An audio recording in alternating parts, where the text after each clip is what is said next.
Emma Wilson had always believed that true wealth lay in helping others.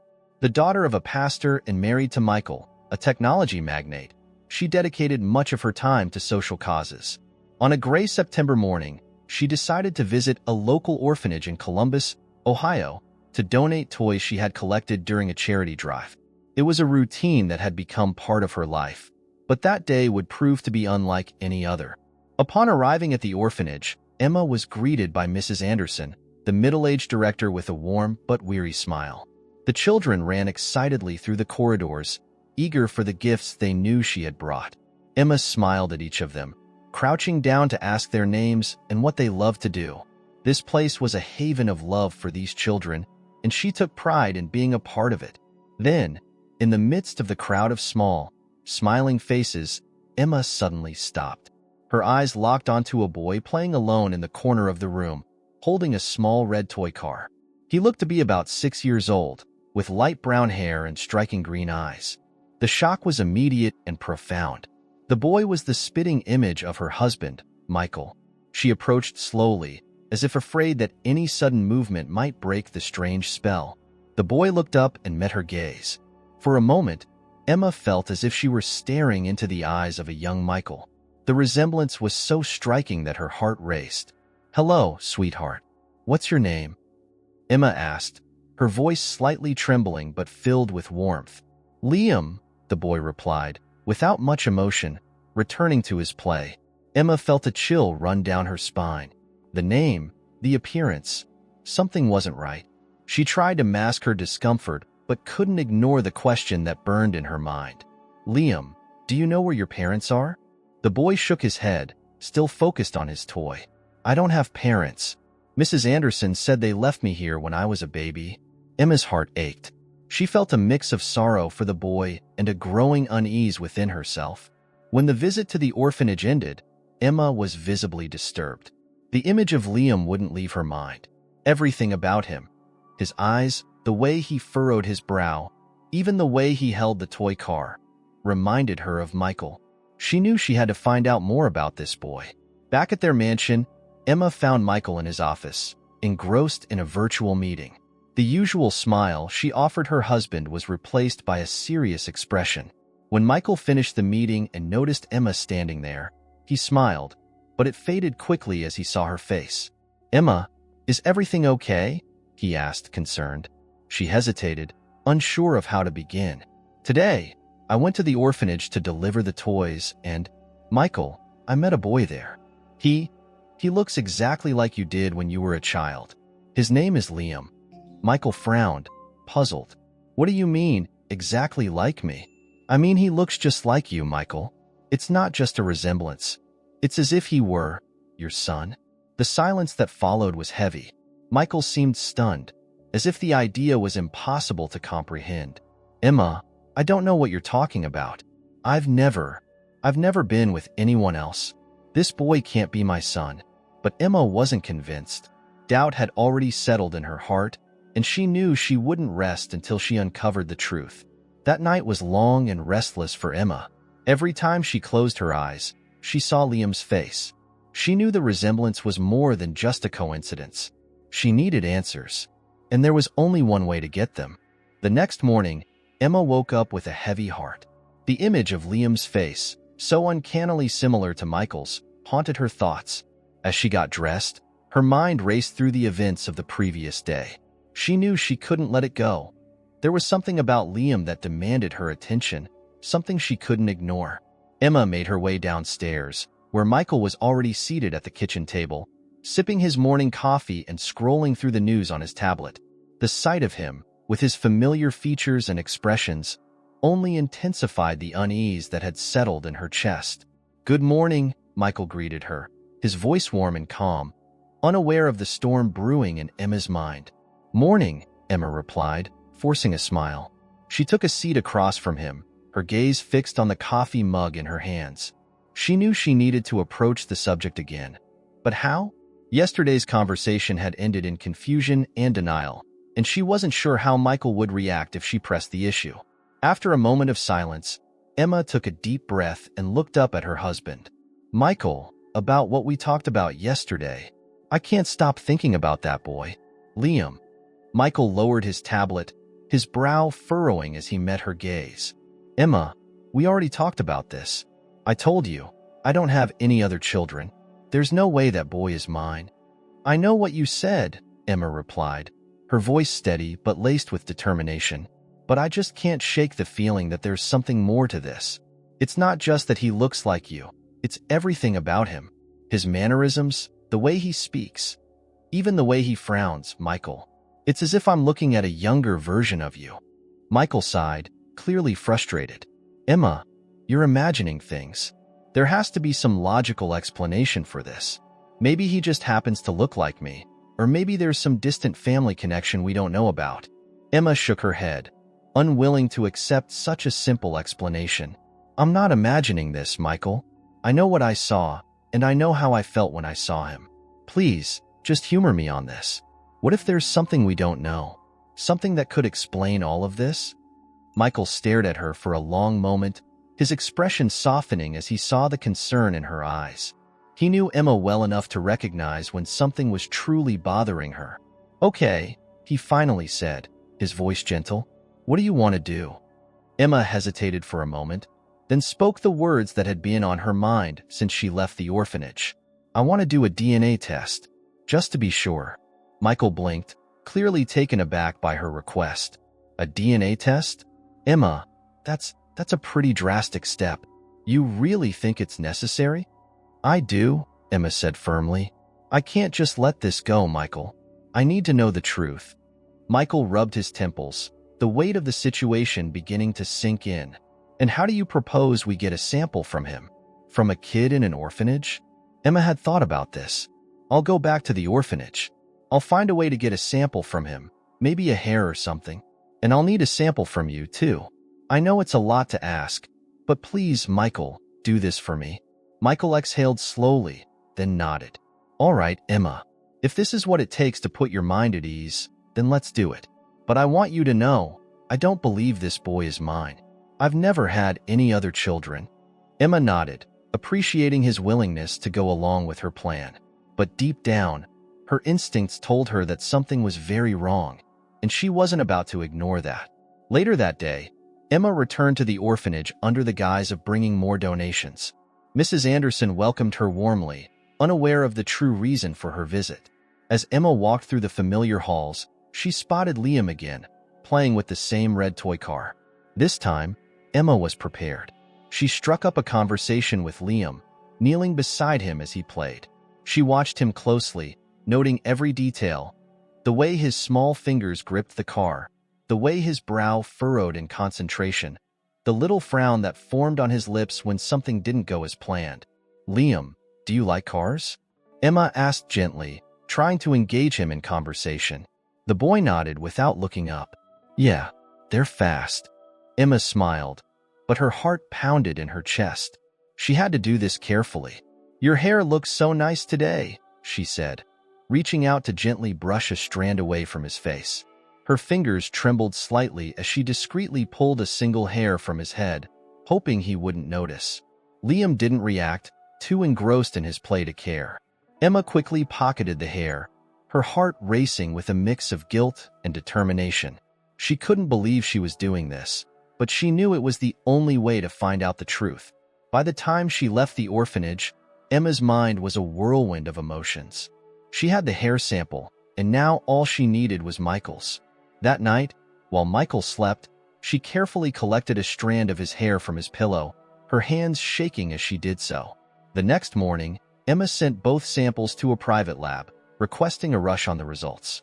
The waiting would be agonizing, but she had come too far to stop now. As the days passed, Emma's anxiety grew.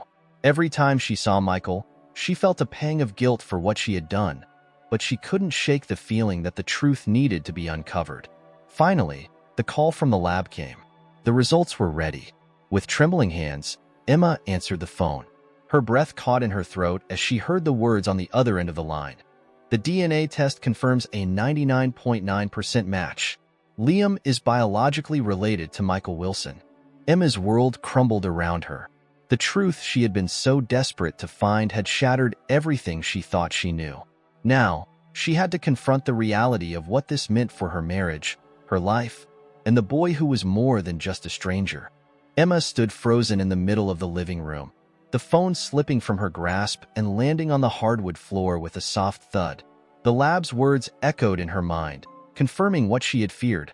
Liam was Michael's son. Her world, once so stable and certain, now felt as if it were crumbling around her. She could hardly breathe as the implications of the revelation settled over her like a suffocating weight. She tried to gather her thoughts, but everything seemed to spiral out of control. How could this be possible?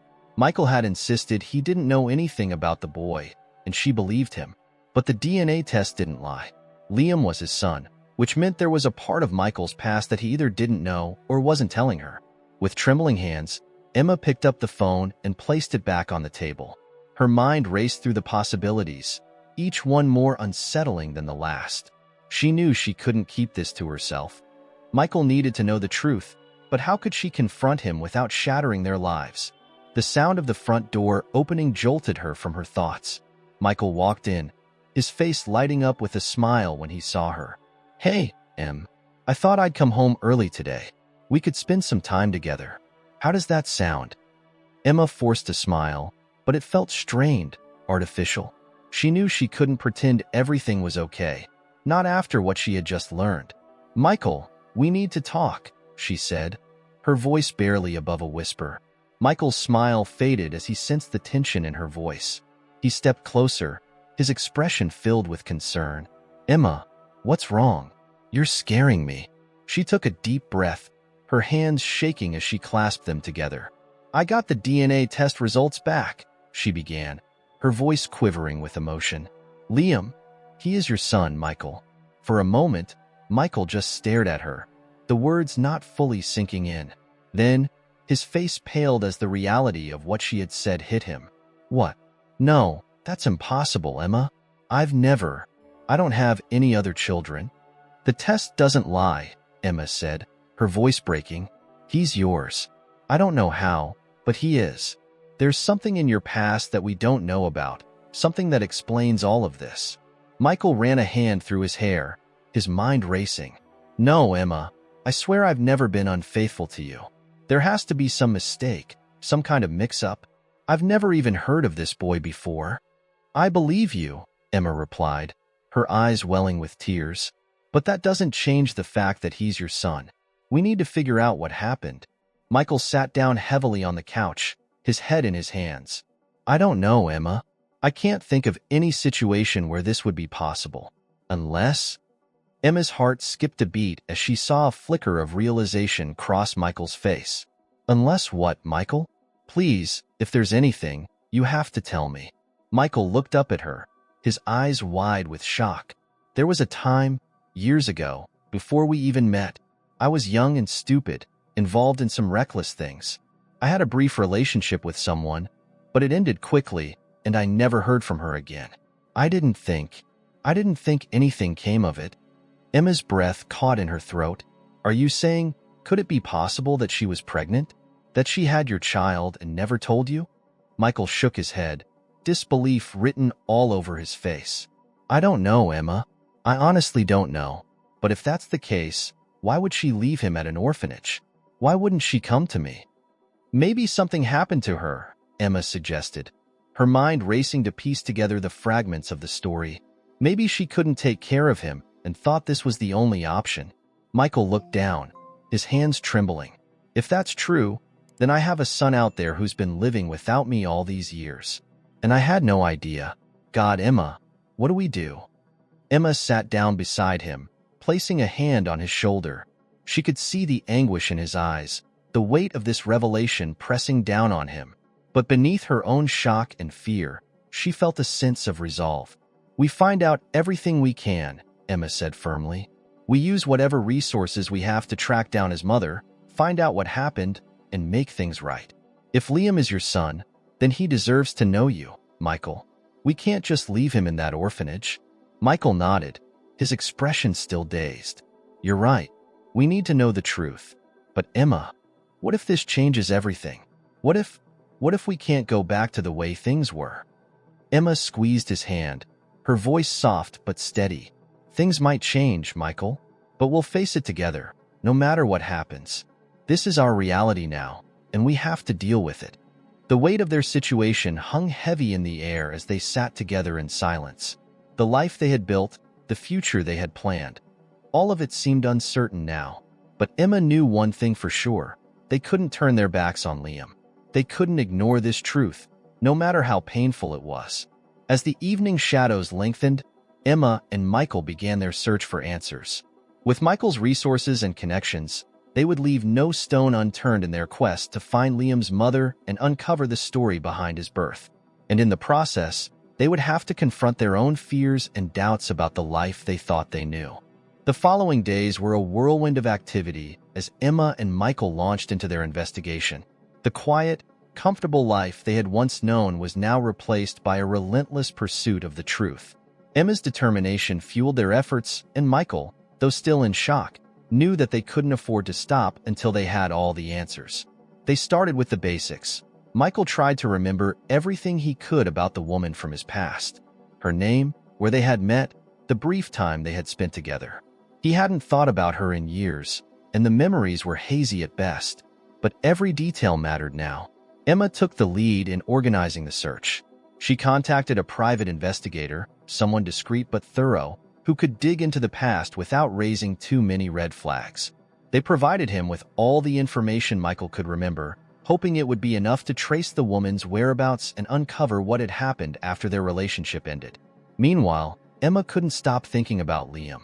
She found herself returning to the orphanage, under the pretense of continuing her charitable work, but in reality, she just wanted to see the boy who had so suddenly and irrevocably entered her life. Each time she saw him, playing quietly by himself or interacting with the other children, her heart ached. There was a bond forming, a connection she couldn't explain but felt deep within her. One afternoon, as she watched Liam from a distance, Mrs. Anderson approached her. "You've taken quite an interest in young Liam," the older woman remarked, her tone kind but curious. Emma turned to her, nodding slightly. "There's something about him. I can't put my finger on it, but I feel drawn to him." Mrs. Anderson smiled gently. "He's a special boy, very quiet, very thoughtful. He doesn't speak much about his past, not that he knows much to say, but he has a deep sadness in him. It's as if he knows, somehow, that he's missing something, someone." Emma felt a lump form in her throat. Has he ever mentioned his mother? Or anything about where he came from? Mrs. Anderson shook her head. "Not really. All we know is what was in the file when he was brought here. That he was left at the hospital shortly after birth, and the woman who left him never returned. We don't even know her name." Emma's heart sank. So many questions with so few answers. But as she looked at Liam, she knew they couldn't give up. "Thank you, Mrs. Anderson.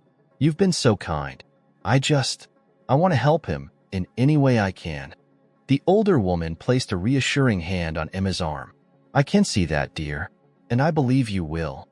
Back at home, Emma shared what she had learned with Michael. The news that there was no record of Liam's mother or any clue as to her identity only deepened their resolve. The private investigator was their best hope now. Days turned into weeks, and the waiting became increasingly difficult. Every time the phone rang, Emma's heart would skip a beat, hoping it was the investigator with some breakthrough. But each time, the answer was the same: "I'm still looking, but nothing yet." The uncertainty gnawed at both of them. Michael, who had always been so sure of his path in life, now found himself questioning everything. Every night, he lay awake, his mind plagued by thoughts of Liam and the life he never knew existed. Then, finally, the call came. It was late in the evening, and Emma and Michael were sitting in the living room, the tension between them thick and unspoken. The phone's ring shattered the silence, and Emma nearly jumped out of her seat to answer it. "Hello?" Her voice was breathless, a mix of fear and anticipation. "Mrs. Wilson, it's Frank," the private investigator said on the other end of the line. "I've found something." Emma's heart raced. "What is it? Did you find her?" "I traced the woman Michael described. Her name was Sarah Whitaker. She lived in a small town in Pennsylvania. But there's something you need to know." Michael, who had been listening closely, leaned in, his face pale. Emma swallowed hard. "What is it, Frank?" What did you find out? There was a pause on the other end, and then Frank spoke again, his voice low and serious. Sarah passed away about 5 years ago. It looks like she was battling a severe illness for a long time. She died in a small hospice facility, alone. Emma felt a wave of sadness wash over her. And Liam? From what I can gather, she had no family left. No one to take care of the boy. It appears that after she passed, Liam was placed in the system. That's how he ended up in the orphanage. Michael's head dropped into his hands, the weight of the news too much to bear. So she never told anyone. She never reached out. Emma's voice trembled as she asked the question that had been on her mind from the beginning. Frank, is there any indication that she knew who Michael was? That she wanted to find him? Frank hesitated before answering. There's nothing in the records that directly points to that. But there are some letters in her personal effects. I haven't read them all yet, but they might give us more insight. Emma thanked him, hanging up the phone, her mind swirling with emotions. Michael sat in silence, his face a mask of grief and regret. The knowledge that Liam's mother had died alone, possibly without ever telling her son about his father, weighed heavily on him. What do we do now? Michael finally asked, his voice hoarse. Emma took a deep breath, trying to steady herself. We have to go through those letters, Michael. We need to know what she wanted, what she was thinking. And we need to decide what to do about Liam. Michael looked up at her, his eyes filled with pain. Emma, I can't believe this is happening. How do we even begin to make this right? Emma's resolve hardened. We start by bringing Liam home. He's your son, Michael, and he deserves to know that he has a father who cares about him. We can't change the past, but we can give him a future. The decision was made. Emma and Michael would bring Liam into their home, into their lives, and do everything in their power to make up for the years that had been lost. But as they prepared for the next steps, they knew that the road ahead would be filled with challenges, from integrating Liam into their family to confronting the emotional wounds that would undoubtedly surface. As they moved forward, Emma couldn't shake the feeling that they were only just beginning to uncover the full story of what had happened. And with each new piece of the puzzle, the stakes would only get higher.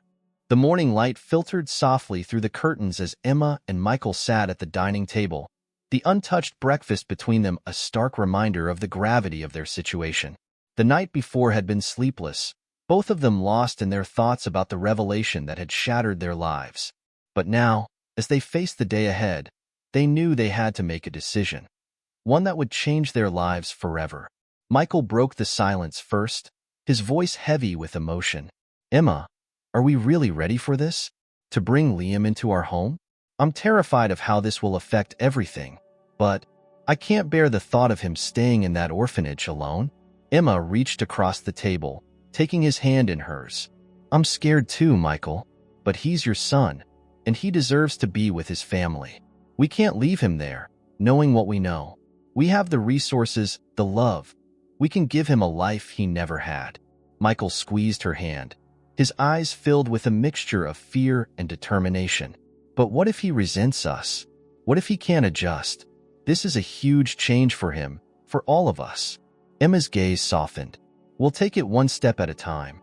He's been through so much already, but we'll do everything we can to make him feel safe and loved. We owe him that, Michael. The decision was clear. They would adopt Liam, bring him home, and make him a part of their family. But as the reality of that choice settled in, both Emma and Michael knew that this was only the beginning of a long and uncertain journey. That afternoon, they returned to the orphanage, hearts pounding with a mix of anticipation and anxiety. Mrs. Anderson greeted them warmly, but there was a knowing look in her eyes, as if she sensed that today's visit was different. I have a feeling you're here for more than just a visit, Mrs. Anderson said gently, leading them to her office. Emma nodded, her heart racing. We've decided. We want to adopt Liam. Mrs. Anderson's eyes widened with surprise and then softened with understanding. I can't say I didn't see this coming. Liam has touched your hearts, hasn't he? Michael nodded, his voice quiet but firm. He has, and we want to bring him home, give him the family he deserves. Mrs. Anderson smiled, though there was a trace of sadness in her eyes. I'm happy to hear that. Liam is a wonderful boy, and he needs a stable, loving home. But you should know, It won't be easy. He's been through a lot, and it may take time for him to adjust, to trust. We understand, Emma replied, her voice steady. But we're committed to this. We want to give him the life he should have had from the beginning. Mrs. Anderson nodded, and after a brief discussion about the legal process, she led them to the playroom where Liam was. He was sitting by himself, as usual, quietly playing with a set of building blocks. Emma's heart ached at the sight of him, so small and alone, unaware of the life-changing news that was about to be shared. "Liam," Mrs. Anderson called softly, kneeling beside him. "There's something important we need to talk about."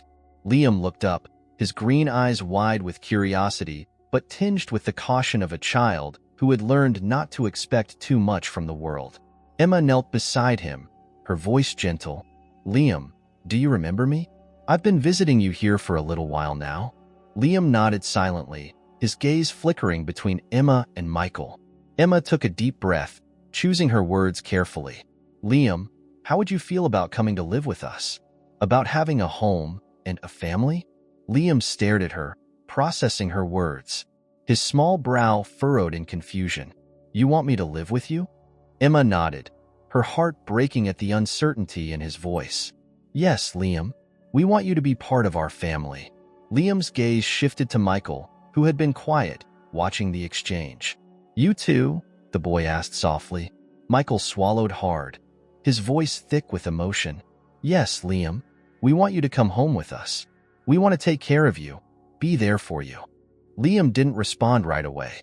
He looked down at the blocks in his hands, his little face a mixture of hope and fear.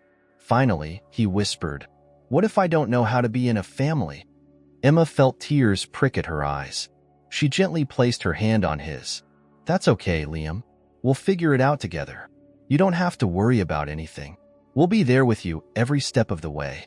There was a long pause as Liam considered their words. Then, slowly, he nodded, a small, hesitant smile tugging at the corners of his mouth. "Okay," he whispered. "I'll go with you." The ride home was quiet, the air filled with a mixture of nervousness and cautious optimism.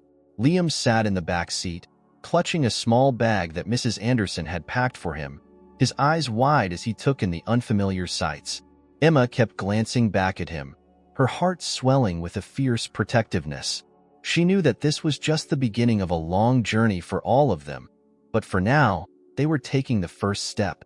When they arrived at the house, Emma led Liam inside, her hand gently resting on his shoulder. Michael followed, carrying the few belongings Liam had brought with him. The house, once a place of comfort and routine, now felt like a new, uncharted territory. Emma showed Liam to his room, which they had quickly prepared with a few essentials. The walls were painted a soft blue, and there was a small bed with fresh sheets, a bookshelf with a few toys and books, and a window that let in the afternoon sunlight. "This is your room, Liam," Emma said softly. "You can make it your own, however you like. If there's anything you need or want, just tell us." Liam walked in slowly, looking around with wide eyes. He set his bag down on the bed and turned to Emma. "It's nice," he said quietly. Then, almost as an afterthought, he added, "Thank you." Emma smiled, trying to hold back her emotions. "You're welcome, Liam. We're so glad you're here." As the day wore on, the reality of their new life began to settle in. There were moments of awkwardness as Liam adjusted to the unfamiliar environment and moments of tenderness as Michael and Emma did their best to make him feel at home. That evening, as they sat down for dinner, the silence was heavy, but not uncomfortable. Liam was quiet, still trying to understand this new world he had been thrust into. Emma and Michael exchanged glances, both of them aware of the challenges that lay ahead, but also filled with a sense of purpose. After dinner, Emma tucked Liam into bed, smoothing the blanket over him as he settled in. She sat on the edge of the bed, brushing a strand of hair from his forehead. "Good night, Liam," she whispered. Liam looked up at her, his green eyes full of uncertainty, but also a flicker of trust. "Good night," he whispered back. As Emma left the room, closing the door softly behind her, she leaned against the wall, finally allowing herself to exhale. The day had been exhausting, emotionally and physically, but it was a start. She knew the road ahead would be long and filled with challenges, but for the first time in a long time, she felt a glimmer of hope. In the quiet of the night, as Liam drifted off to sleep in his new bed, and Michael and Emma lay awake, their minds racing with the thoughts of the days to come, one thing was clear. They were now a family, and whatever came next, they would face it together. The first few weeks after bringing Liam home were a delicate balancing act for Emma and Michael. They knew they were embarking on a journey filled with unknowns, and the stakes had never been higher. Their lives had been turned upside down, but they were determined to make it work, for Liam and for themselves. Liam was quiet, as he had been at the orphanage, and seemed hesitant to fully settle into his new surroundings. He was polite and obedient, but there was a guardedness to him, a hesitation to fully trust or let his guard down. Emma and Michael were patient, giving him space while gently encouraging him to open up. At first, it was the little things that Emma noticed. Liam would sit quietly during meals, eating slowly and carefully, as if unsure whether he was really allowed to be there. He avoided eye contact, and when he did speak, it was in soft, brief responses. He didn't ask for anything, not even when he clearly needed something. The idea of asking seemed foreign to him. Emma's heart broke every time she saw the wariness in his eyes, the way he would flinch slightly when someone reached out to touch him, as if expecting to be hurt. She couldn't imagine the trauma he had endured in his young life, but she was determined to show him that this was different, that he was safe now. Michael struggled as well, his own feelings of guilt and inadequacy weighing heavily on him. He wanted to be the father Liam needed, but he was unsure how to bridge the gap between them. Every time he saw Liam, he was reminded of the years he had missed, the childhood memories that should have been his to share. He knew it wasn't his fault, but the guilt gnawed at him nonetheless. One evening, after Liam had gone to bed, Michael sat in the living room, staring blankly at the television. Emma joined him, sensing his inner turmoil. "You're doing fine, Michael," she said gently, placing a hand on his arm. Michael sighed, running a hand through his hair. "I don't know, Emma. I feel like I'm failing him. I don't know how to reach him, how to make him feel like he belongs here." Emma squeezed his arm reassuringly. "It's going to take time. He's been through so much. We can't expect him to adjust overnight. But he'll come around, Michael. We just have to keep showing him that we're here for him, that he's part of this family." Michael nodded, though the doubt lingered in his eyes. "I just wish I knew how to be what he needs. I don't want him to feel like an outsider." "You're doing better than you think," Emma replied softly. "And he's noticing. He may not show it yet, but he is." As the days passed, Emma and Michael continued to find ways to connect with Liam. Emma spent hours with him, reading stories before bed, playing simple games, and encouraging him to express himself. Michael, who had always been passionate about sports, introduced Liam to soccer, hoping it would help them bond. At first, Liam was hesitant, unsure of himself and the unfamiliar activities. But slowly, he began to open up. One day, as Emma read him a bedtime story, Liam quietly asked if he could choose the next book. It was a small step, but to Emma, it was monumental. She handed him the stack of books, and he carefully selected one, his eyes shining with a flicker of excitement she hadn't seen before. Michael noticed similar progress during their soccer sessions. Liam, who had initially been reluctant to participate, began to show genuine interest. He started asking questions, watching Michael's movements closely, and mimicking them as best as he could. The first time Liam scored a goal, a shy smile spread across his face, and Michael felt a surge of pride that he hadn't expected.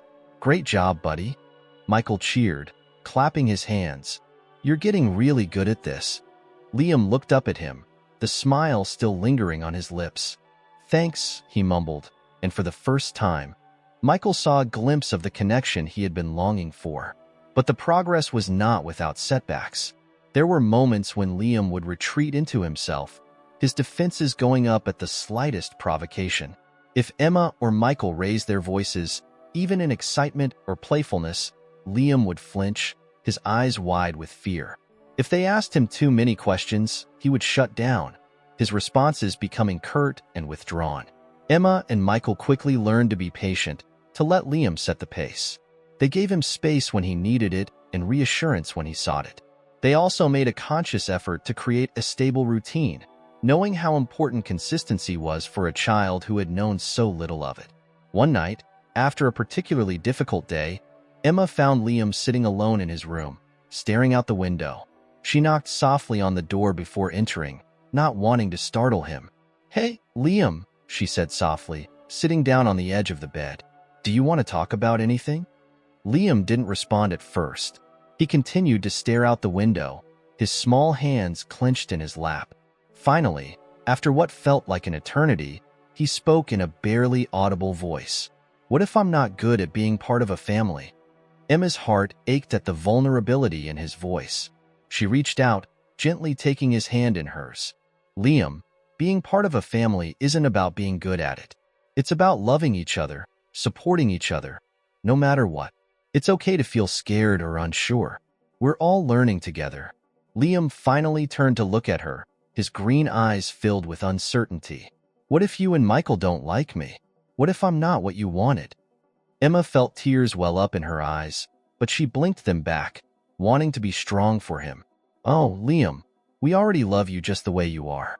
You're exactly who we want in our family. We're not perfect either, but that's okay. We're going to figure this out together." Liam stared at her for a long moment, as if trying to decide whether he could believe her. Then, slowly, he nodded, a small but significant gesture of trust. "Okay," he whispered. Emma pulled him into a gentle hug, her heart swelling with a mixture of love and sadness. She knew there would be more challenges ahead, more moments of doubt and fear. But in that moment, she also knew that they were making progress, one small step at a time. As the weeks turned into months, Liam continued to adjust to his new life. He became more comfortable in the house, more willing to engage with Emma and Michael, and more open to the idea of being part of a family. There were still difficult days, but they were becoming less frequent, and the moments of connection were growing stronger. One evening, as they sat together after dinner, Liam surprised them by asking a question that had clearly been on his mind for some time. "Can I call you Mom and Dad?" Emma and Michael exchanged a glance, both of them overwhelmed by the significance of his question. Michael leaned forward, his voice thick with emotion. "Liam, we would be honored if you called us Mom and Dad." Liam smiled, a genuine, unguarded smile that lit up his face. "Okay, Mom, Dad." In that moment, Emma felt a wave of relief and happiness wash over her. The journey was far from over, but they had taken a huge step forward. They were becoming a family, not just in name, but in heart. That night, as Liam slept soundly in his bed, and Emma and Michael sat together in the quiet of their home, they knew that they had made the right choice. It hadn't been easy, and there were still many challenges ahead, but they were on this path together. And together, they would build the life and the family that Liam deserved. As the days continued to pass, the Wilson family began to settle into a new routine. Emma and Michael were finally starting to feel a sense of normalcy, a rhythm that included Liam as a cherished part of their lives. The transition had been challenging, but with every small victory, every smile, every hug, every shared laugh, they felt more like a true family. However, there was one aspect of their lives that still hung over them like a dark cloud: the unanswered questions about Liam's past. Though they had made progress in bonding with Liam, the mystery of his early years and the truth about his mother, Sarah Whitaker, remained unresolved. Emma knew that they couldn't move forward completely until they had all the answers. One afternoon, as Michael was at work and Liam was at school, Emma sat down with the letters that the private investigator had recovered from Sarah's belongings. She had been putting off reading them, unsure of what she might find, but she knew it was time. She needed to understand Sarah's story, not only for her own peace of mind, but for Liam's as well. With trembling hands, Emma opened the first letter. The handwriting was delicate, almost fragile, as if written by someone who had been carrying the weight of the world on her shoulders. "Dear Michael, I don't know if you'll ever read this, or if I'll ever have the courage to send it, but there are things I need to say, things you deserve to know." The words hit Emma like a punch to the gut. Sarah had intended to reach out to Michael, to tell him about Liam, but something had stopped her. Emma continued reading, her heart heavy with every word. "I never meant for things to end this way. When we were together, I didn't realize how much our time would mean to me. But life took us in different directions, And by the time I found out I was pregnant, I didn't know how to tell you. I was scared, Michael. Scared that you wouldn't want this. Scared that I couldn't do it on my own." Emma felt tears welling up in her eyes as she read on, the pain in Sarah's words palpable. "I tried to find you, but you had already moved on, built a life without me. I didn't want to disrupt that, to burden you with something you hadn't asked for. So I made the decision to raise Liam on my own. I thought I could do it, but things didn't go as planned.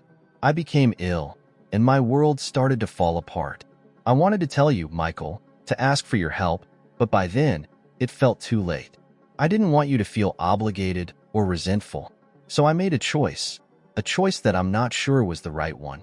I left Liam at the hospital, hoping that someone kind would take him in, that he would have a better life than I could give him. But it broke my heart, Michael. I thought about him every day, wondered if I had made the worst mistake of my life." The letter ended abruptly, as if Sarah had run out of the strength to continue. Emma sat back, her mind reeling from what she had just read. Sarah had wanted to reach out, to tell Michael the truth, but she had been overwhelmed by fear and doubt.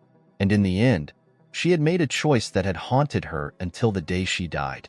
Emma spent the rest of the afternoon going through the other letters, piecing together the fragments of Sarah's life. There were letters to Liam, ones that he would never read, in which Sarah expressed her love for him, her regret for not being able to be the mother he deserved. In each letter, there was a sense of desperation, of a woman who had been backed into a corner by circumstances beyond her control. By the time Emma finished, she was emotionally drained, her heart heavy with the burden of Sarah's story. She knew she had to share this with Michael, and eventually, with Liam. But how could she break this to them? How could she tell Michael that the woman he had known had wanted to reach out, but had felt too overwhelmed to do so? And how could she tell Liam that his mother had loved him deeply, but had been forced to give him up because she thought it was the only way to protect him? That evening, Emma waited until Liam was asleep before sitting down with Michael in the living room. She handed him the letters without saying a word, her eyes filled with the weight of what she had read. Michael took the letters, his expression a mix of confusion and dread. As he began to read, Emma watched as the emotions played across his face. Disbelief, sadness, anger, and finally, a deep, aching sorrow. By the time he finished, his hands were trembling, and his eyes were glazed with unshed tears. "She wanted to tell me," Michael said in a choked whisper. "She was scared, and I never knew." Emma nodded, placing a comforting hand on his arm. "She loved him, Michael. She wanted to do what was best for him, even if it meant breaking her own heart." Michael shook his head, his voice thick with regret. "If I had known, if she had just reached out, I could have helped. I could have been there for both of them." "You couldn't have known," Emma said gently. "She made a choice, and it's clear that it was incredibly difficult for her. But now we have to focus on Liam. He deserves to know the truth, even if it's painful." Michael looked at her, his eyes filled with anguish. "How do we tell him, Emma? How do we tell him that his mother loved him, but felt she had no choice but to leave him?" "We'll do it together," Emma replied, her voice steady despite the tears she felt building up. "And we'll be there for him, every step of the way." The next day, Emma and Michael prepared themselves to have the most difficult conversation of their lives. They waited until after dinner, when Liam was settled in the living room with his favorite book. Emma sat down beside him, and Michael took a seat across from them, his expression solemn. "Liam," Emma began softly, "we need to talk to you about something important. Something about your mom." Liam's head snapped up, his green eyes wide with a mix of fear and curiosity. "My mom?" Michael nodded, taking a deep breath. "We found some letters that your mom wrote, letters that she never got to send. We want to share them with you because we think it's important that you know how much she loved you." Liam's hands tightened around his book, his knuckles turning white. What did she say?" Emma reached out and gently took the book from his hands, setting it aside. "She told us about how much she wanted to take care of you, but she got sick, and things became very difficult for her. She didn't want to leave you, Liam, but she thought it was the only way to keep you safe." Tears welled up in Liam's eyes as he processed her words. "She didn't leave because she didn't want me?" "No, sweetheart," Emma said, her voice breaking. She left because she loved you so much that she wanted you to have a better life. She thought that by leaving you, you would be taken care of. But it hurt her very much to do it. Michael leaned in, his voice trembling with emotion. Your mom loved you, Liam, and she wanted you to know that. We have her letters, and you can read them whenever you're ready. But just know that she never stopped loving you. Liam's tears spilled over, and he leaned into Emma, his small body shaking with sobs. Emma held him close, her own tears falling as she rocked him gently. Michael reached out and placed a hand on Liam's back, his heart breaking for the son he was only just beginning to know. That night, as Liam cried himself to sleep in Emma's arms, the weight of his mother's love and sacrifice settled into the hearts of the Wilson family. The pain was palpable, but there was also a sense of closure, of understanding that had been missing before. As Emma and Michael sat together in the quiet of their home, they knew that the road ahead would still be difficult. But they also knew that they had taken a crucial step in helping Liam come to terms with his past. They would continue to support him, to love him, and to be the family he needed, even as they continued to uncover the complexities of his past. And with each passing day, they would move closer to healing, closer to becoming the family they were meant to be. In the weeks following the difficult conversation about his mother, Liam began to change. At first, it was subtle, a lingering sadness in his eyes, a quietness that seemed deeper than before. Emma and Michael noticed these shifts, concerned about how he was processing the painful truth they had revealed to him. They knew this was part of the healing process, but it didn't make it any easier to watch. Liam, who had slowly been opening up to them, started retreating back into himself. He became more withdrawn, spending hours alone in his room or sitting quietly by the window, staring out at nothing in particular. The connection they had been building with him seemed to waver, and Emma feared that he was slipping away. One evening, after Liam had gone to bed early, Emma and Michael sat down together in the kitchen, the weight of their worries pressing heavily on them. "Michael, I'm so scared," Emma admitted, her voice trembling with emotion. "I feel like we're losing him. He was starting to trust us, and now, it's like he's shutting down." Michael rubbed his temples, his face lined with worry. "I know, Emma. I've noticed it too. But what can we do? We had to tell him the truth. He deserved to know." Emma nodded, tears brimming in her eyes. "Of course he did, but I don't know how to help him through this. I keep thinking, maybe we should have waited. Maybe he wasn't ready." Michael reached across the table, taking her hand in his. "We did what we thought was best. We can't second-guess ourselves now. What we need to do is be here for him, let him know we're not going anywhere." The days that followed were difficult. Liam's behavior became more erratic, his emotions unpredictable.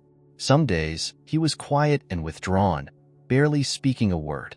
Other days, he was angry, lashing out at Emma and Michael over the smallest things.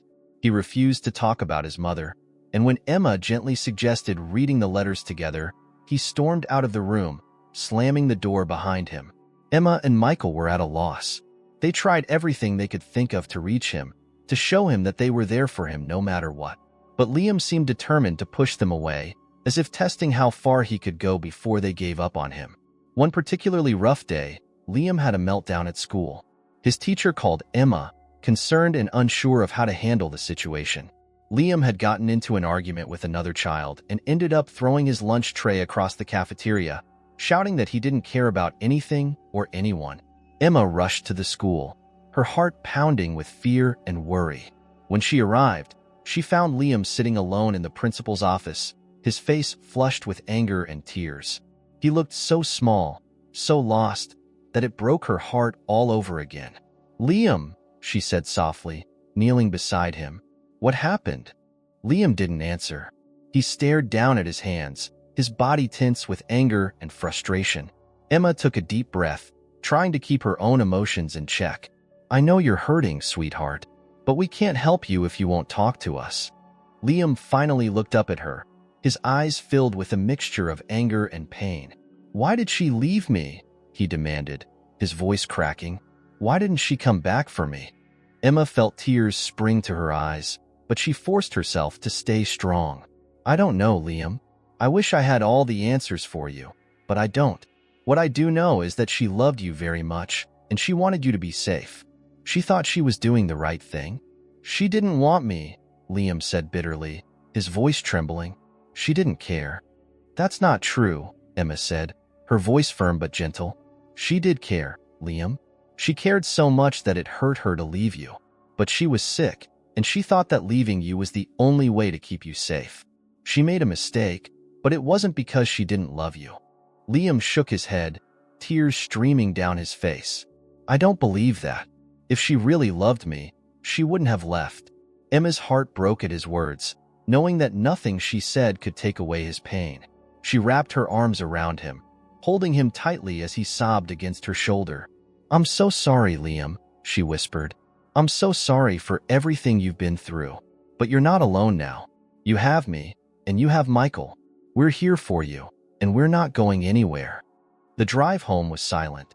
Liam sat in the back seat, staring out the window, his expression distant. Emma's mind raced, trying to figure out how to help him. She knew they needed to do something different, something more, to support him through this. When they got home, Michael was waiting for them, his face etched with concern. Emma pulled him aside and told him what had happened, her voice shaking with the weight of her emotions. Michael, we need help, she said, her voice trembling. We can't do this on our own. Liam needs more than what we're giving him. He needs someone who can help him process all of this. Michael nodded, his expression grim. You're right. I've been thinking the same thing. We need to find someone who specializes in trauma, someone who can help him work through everything he's feeling. The next day, Emma made a series of phone calls, seeking out a therapist who could help Liam. She wanted someone who was experienced with children who had been through trauma, someone who could build a rapport with Liam and help him navigate the complex emotions he was dealing with. After several conversations and careful consideration, Emma and Michael decided on a therapist named Dr. Harper, who came highly recommended. Dr. Harper specialized in working with children who had experienced loss and abandonment, and she had a reputation for being kind, patient, and effective. The first session was difficult. Liam was reluctant, refusing to speak or engage. He sat with his arms crossed, staring at the floor, while Dr. Harper gently tried to draw him out. But Dr. Harper was patient, and over time, she began to earn Liam's trust. She used creative methods, like art and play, to help him express what he was feeling when words were too difficult. As the sessions continued, there were small breakthroughs. Liam started to open up, sharing bits and pieces of his thoughts and fears. Dr. Harper helped him understand that his mother's decision to leave him wasn't a reflection of his worth, but rather a reflection of her own struggles. She helped him see that it was okay to feel angry and sad, but that those feelings didn't mean he wasn't loved or wanted. At home, Emma and Michael noticed a gradual change in Liam. He began to talk more, to ask questions, and to engage with them in ways he hadn't before. He still had moments of sadness and anger, but they were becoming less frequent, and when they did happen, he was more willing to let them in, to let them help.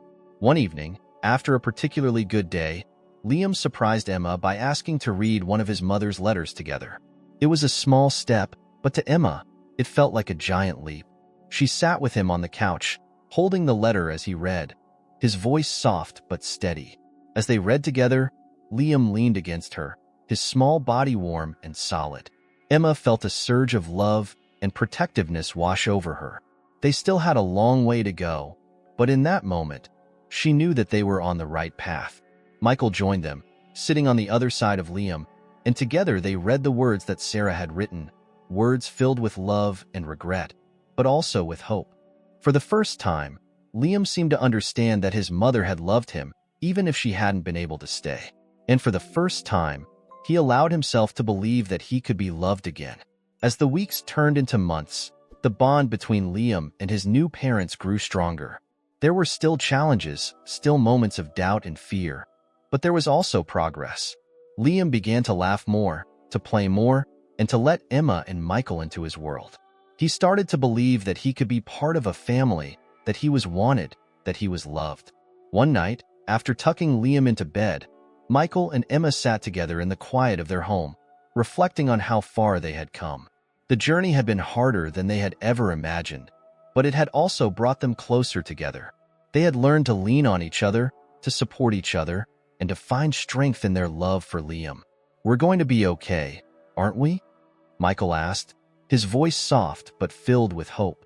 Emma nodded, smiling as she reached for his hand. "Yes, we are. We've been through so much, but we're stronger for it. And Liam, he's going to be okay too. We'll make sure of it."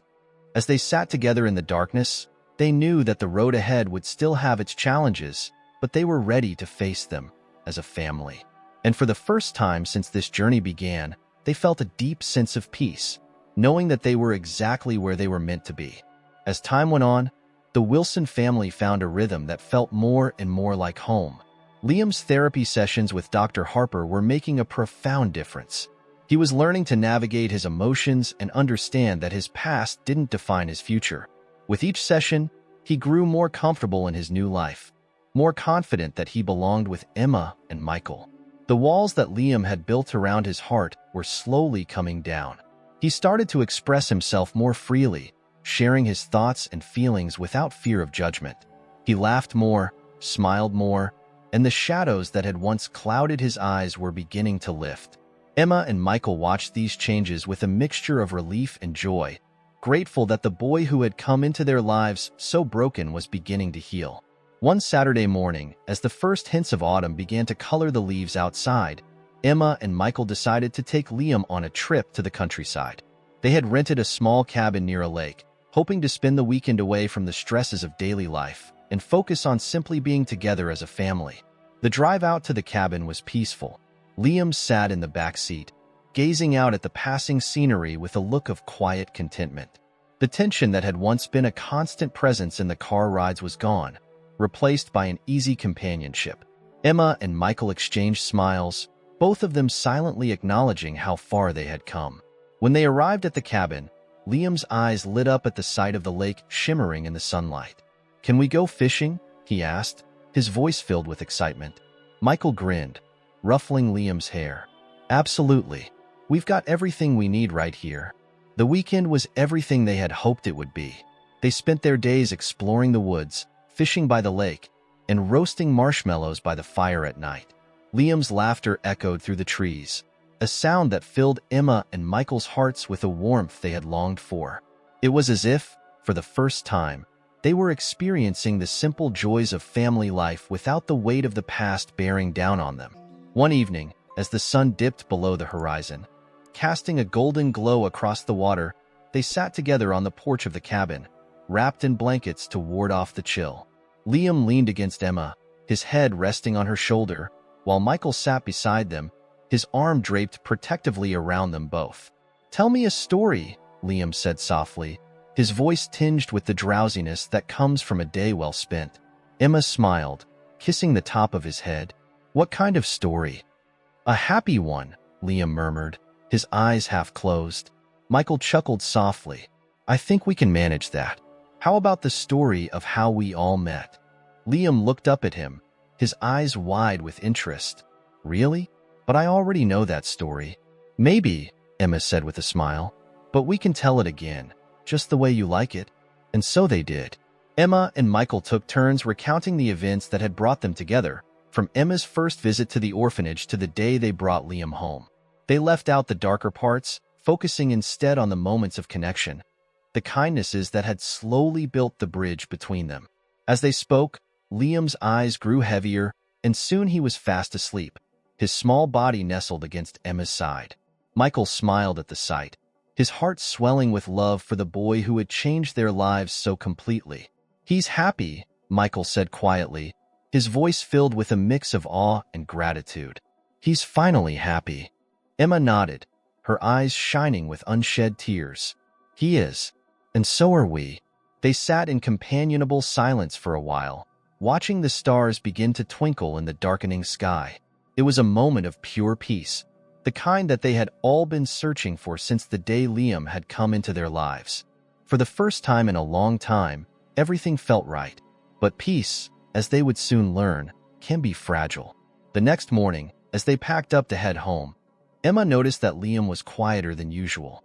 He seemed distracted, his thoughts elsewhere, and she couldn't shake the feeling that something was bothering him. She mentioned it to Michael, who agreed that Liam seemed off, but they decided not to press him, hoping that he would open up when he was ready. The drive back to the city was uneventful, but the sense of unease lingered. Liam remained quiet, his gaze fixed on the passing scenery, his expression unreadable. Emma tried to engage him in conversation, but his responses were short and distracted. When they arrived home, Liam went straight to his room without a word. Emma and Michael exchanged worried glances, both of them sensing that something was wrong but unsure how to approach it. They decided to give him some space, hoping that he would come to them when he was ready to talk. But as the days passed, Liam's behavior grew more erratic. He became increasingly withdrawn, refusing to participate in activities that he had once enjoyed. He spent long hours alone in his room, barely speaking to Emma and Michael, and when he did, his words were laced with a sharpness that hadn't been there before. Emma's concern deepened. She could see the walls going up again, the same walls they had worked so hard to bring down. She tried to reach out to him, to comfort him, but he pushed her away, insisting that he was fine and didn't want to talk about it. Michael, too, was at a loss. He had seen Liam go through difficult phases before, but this felt different. There was a distance in Liam's eyes, a coldness that hadn't been there before. It was as if something had shifted inside him, something dark and heavy that he was struggling to carry on his own. One evening, after another failed attempt to get through to Liam, Emma and Michael sat down to talk about what to do next. The stress was taking a toll on both of them, and they knew they couldn't keep going like this without finding a way to help their son. "We need to talk to Dr. Harper," Emma said, her voice tinged with desperation. "Something's wrong, Michael. I can feel it. He's shutting us out again, and I don't know why." Michael nodded, his jaw tight with worry. "I agree. Maybe Dr. Harper can help us figure out what's going on. He was doing so well, and now, it's like we're losing him all over again." Emma felt tears welling up in her eyes, but she blinked them back, refusing to give in to despair. "We can't lose him, Michael. We've come too far. We need to do whatever it takes to help him." The next day, they arranged a meeting with Dr. Harper. They explained what had been happening, describing the sudden change in Liam's behavior and their growing concern. Dr. Harper listened carefully, her expression thoughtful as she took in their words.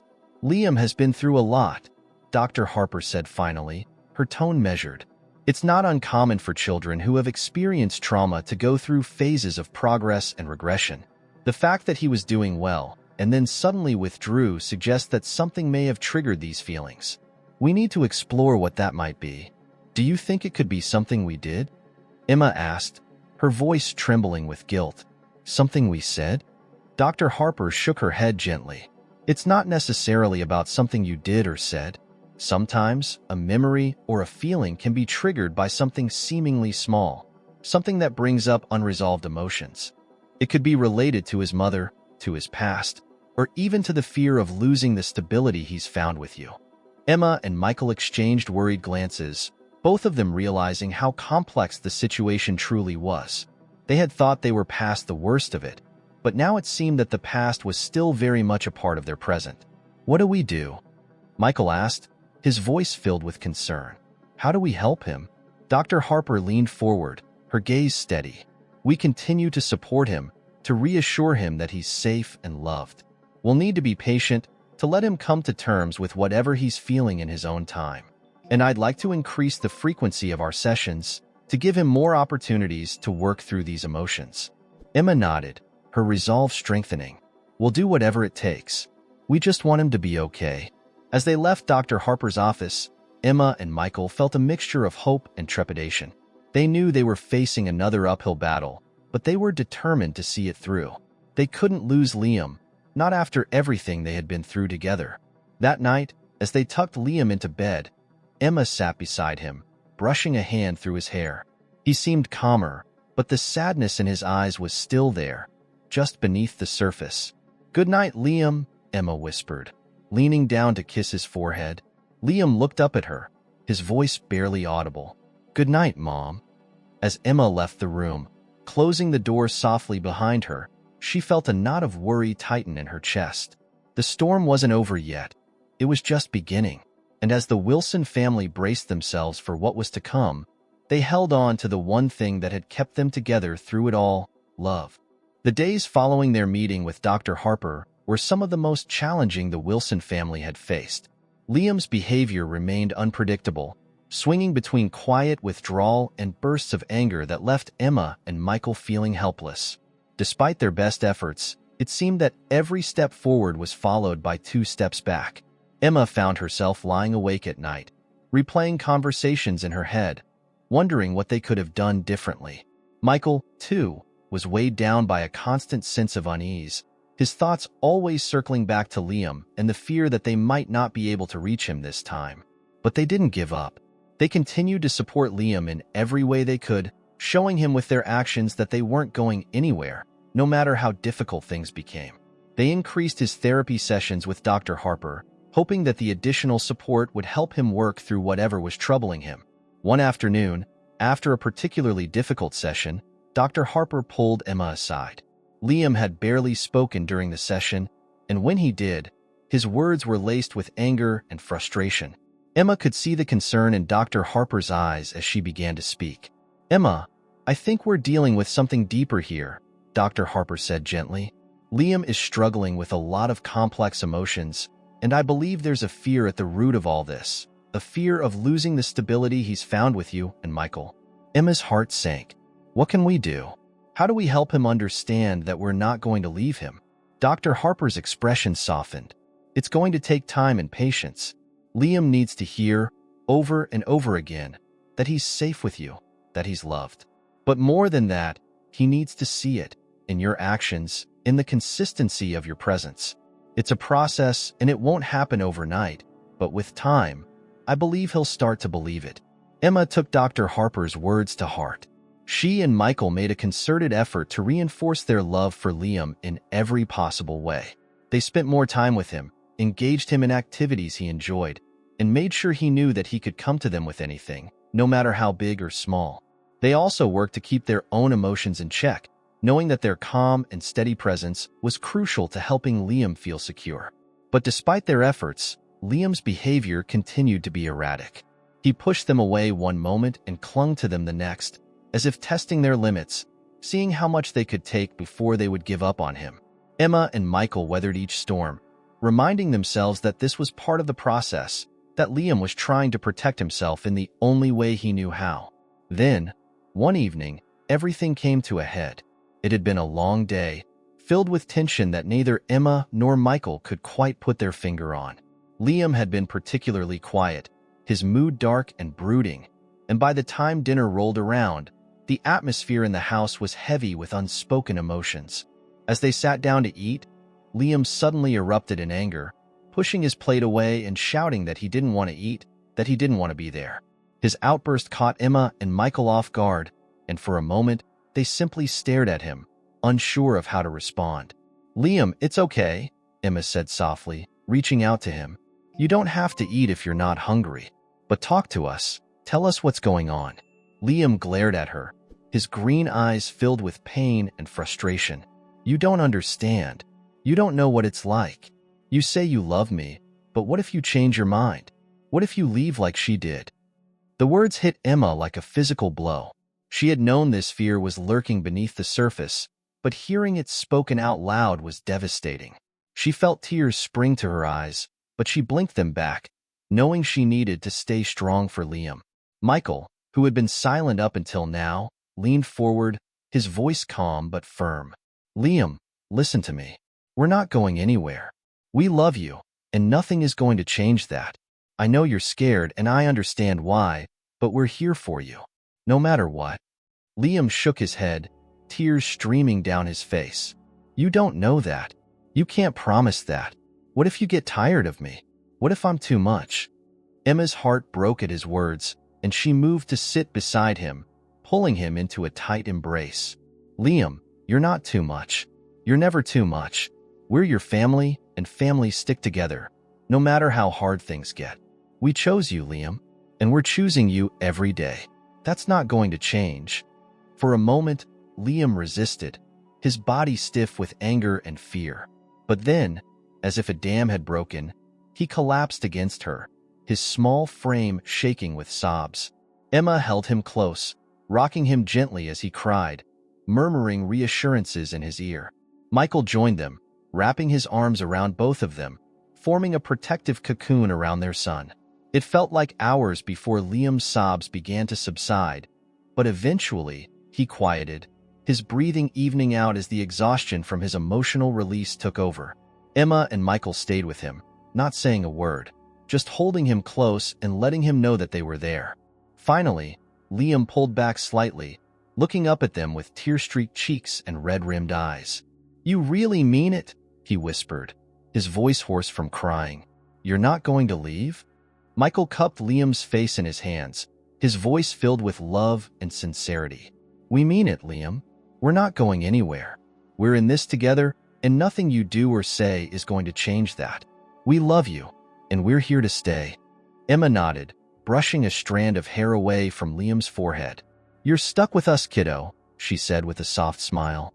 "We're not letting you go." Liam looked at both of them, his eyes searching their faces for any hint of doubt, any sign that they might not be telling the truth. But all he saw was love and unwavering commitment, and slowly, tentatively, he began to believe them.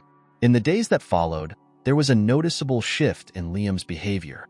The anger and defiance that had marked his interactions with Emma and Michael began to fade, replaced by a tentative openness that had been missing before. He still had moments of doubt, still struggled with the fear of abandonment that had been ingrained in him for so long, but he was more willing to let Emma and Michael in, to trust that they weren't going to leave him. Emma and Michael continued to reinforce their love and commitment to Liam in every way they could. They made a point of spending quality time together as a family, creating new memories that helped build a sense of security and belonging. They also encouraged Liam to express his feelings, reminding him that it was okay to be scared or sad, but that he didn't have to face those feelings alone. And as the weeks turned into months, the bond between them grew stronger. There were still challenges, still moments of doubt and fear, but there was also a growing sense of trust and connection. Liam began to believe that he was truly part of a family, that he was loved for who he was, not in spite of his past, but because of everything that had brought him to this point. One evening, as they were sitting together on the couch, watching a movie, Liam suddenly turned to Emma and Michael, his voice quiet but filled with emotion. "I'm glad you found me," he said simply, his eyes shining with a mixture of gratitude and love. Emma felt tears well up in her eyes as she smiled at him, her heart swelling with pride and joy. "We're glad we found you too, Liam. You've made our lives so much better." Michael nodded, his voice thick with emotion. "We love you, buddy, more than anything." Liam smiled, a genuine, unguarded smile that lit up his face, and in that moment, Emma knew that they had finally turned a corner. They had faced the storm and come out the other side stronger, closer, and more united than ever before. The road ahead would still have its challenges, but they were ready to face them together as a family. And for the first time, Liam truly believed that he was exactly where he was meant to be, loved, safe, and home.